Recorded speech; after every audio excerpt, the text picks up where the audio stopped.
From a young age, we're not only taught but also experience that mixing blue and yellow forms green. However, as we grow a bit older, we realize that most digital screens are made by using only red, green, and blue pixels. And those three colors make all the other colors that we see. Therefore, we get yellow by mixing red and green pixels. Similarly, if we were to mix some blue and yellow light, we would get white light as opposed to the green color from mixing blue and yellow paint. So, which colors are really the primary colors? And why does mixing the same pair of colors give rise to different final colors?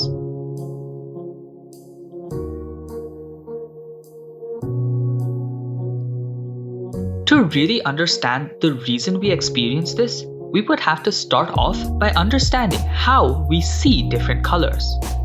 Light is made up of photons of different energies. These energies correspond to different wavelengths or frequencies, and each of those correspond to different colors.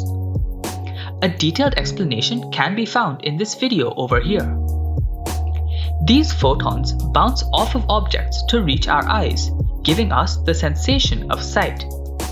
If an object is perceived to be green, it is because all of the other wavelengths are actually absorbed by the material, and only the photons that have wavelengths corresponding to the green color are reflected off of the objects. The same would go for all of the other colors as well.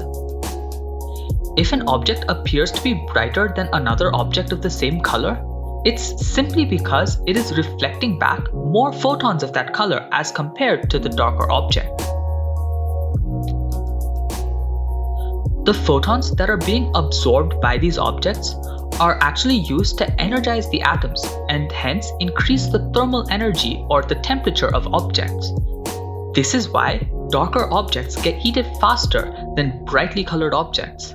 This is the reason we tend to wear light-colored clothes in the hot summers. However, the first thing that we should note is that our eyes have only three kinds of color receptor cells called cones. They react to red, blue, and green colored light.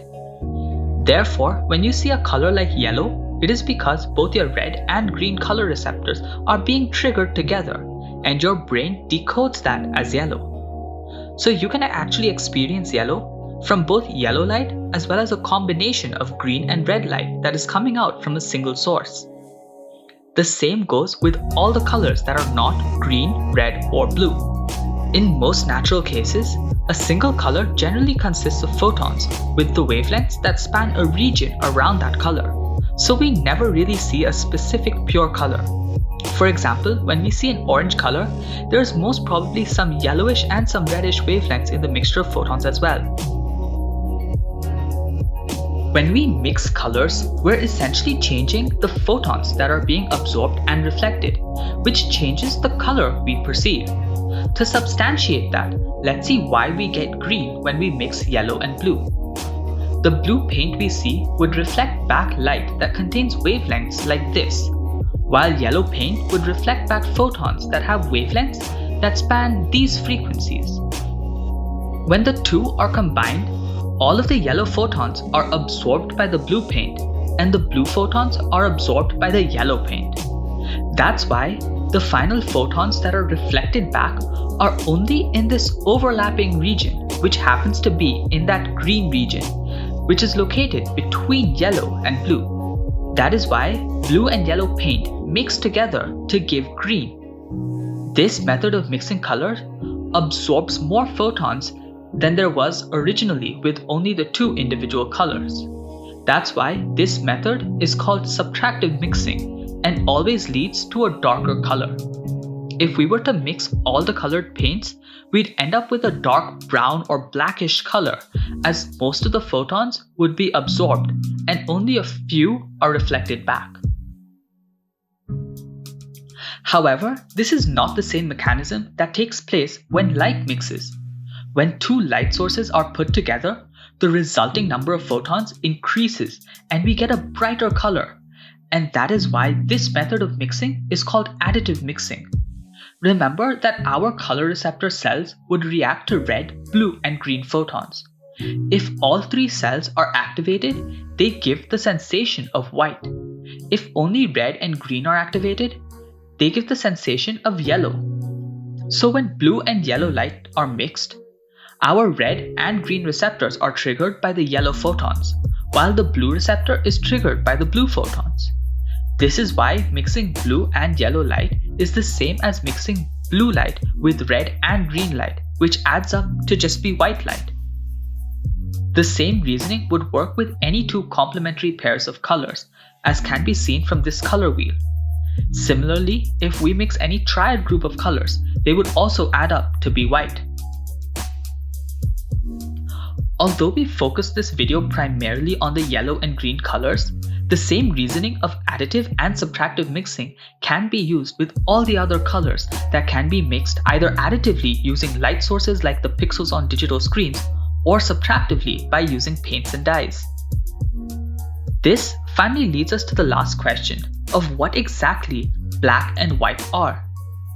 Rather than being a specific color, white is what is seen when all the different color receptor cells are triggered within our eyes equally.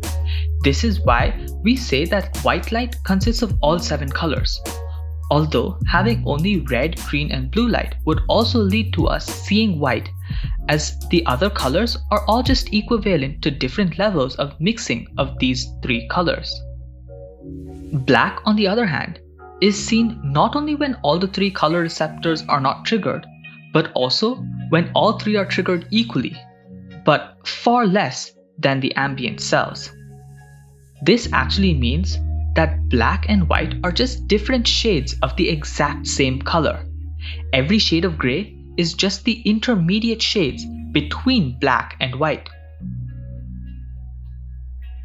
In conclusion, if we are talking about paints and pigments, we have to consider subtractive color mixing, which happens in the subtractive color space, and the primary colors in this case would be red, blue and yellow, and they can mix to form all darker shades of colors. This is because the paints themselves work by absorbing all other colors of photons except their own colors.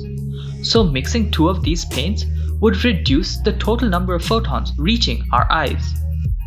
On the other hand, when talking about mixing light sources, we need to consider additive mixing, or the additive color space, where red, green and blue are the primary colors. This is because mixing light works fundamentally different than mixing paints, and the number of photons increase when you mix 2 sources of light together. At the end of the day, color receptors present in our eyes correspond to different wavelengths of light in different ways, and our brain deciphers the signals, giving us the ability to sense our colorful world. Thank you so much for making it to the end of the video. In future videos, we will be talking about many more aspects of colors, like why clouds are white and why rainy clouds appear darker than normal clouds, and many more such questions. To be notified when those videos are released, don't forget to subscribe and ring that notification bell. Till then, remember to keep yourself updated with many more facts by following PhysiFacts on Instagram. Until next time, stay tuned, stay safe, and be ready to keep learning.